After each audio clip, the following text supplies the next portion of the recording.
Un homme ouvrit une boîte et, à sa grande surprise, le plafond de la pièce s'ouvrit également. Incrédule, il répéta l'expérience plusieurs fois, complètement abasourdi par ce qui se passait sous ses yeux. Quelques minutes auparavant, cet homme avait été enfermé dans une cellule de prison pour un crime inconnu. Son compagnon de cellule, un vieil homme, avait sur son lit une boîte rouge qui attira l'attention du prisonnier. Le vieillard l'avait pourtant mis en garde de ne surtout pas l'ouvrir, mais cette mise en garde ne fit qu'attiser la curiosité de l'homme. Sans hésiter, il ouvrit la boîte et découvrit à l'intérieur une réplique exacte de l'agencement de la pièce. Irrésistiblement attiré, il tendit la main pour toucher le contenu, mais c'est alors qu'une scène effroyable se produisit, une main gigantesque, qui était de toute évidence la sienne, descendit du ciel.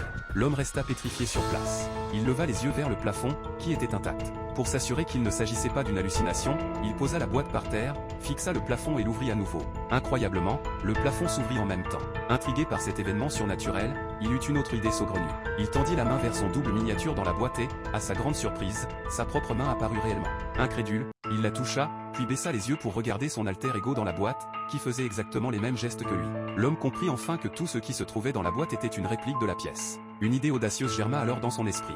Il grimpa sur le rebord de la fenêtre et demanda au vieil homme d'ouvrir la boîte. Il en profita pour s'échapper de la cellule, dans l'espoir de s'évader. Ce qu'il ignorait, c'est qu'il avait seulement réussi à sortir de la boîte, mais pas de la cellule. Le vieillard le regarda s'éloigner en silence, puis une boîte d'allumettes captura le fugitif. Le vieil homme ouvrit un tiroir et jeta la boîte au milieu d'une pile d'autres boîtes d'allumettes.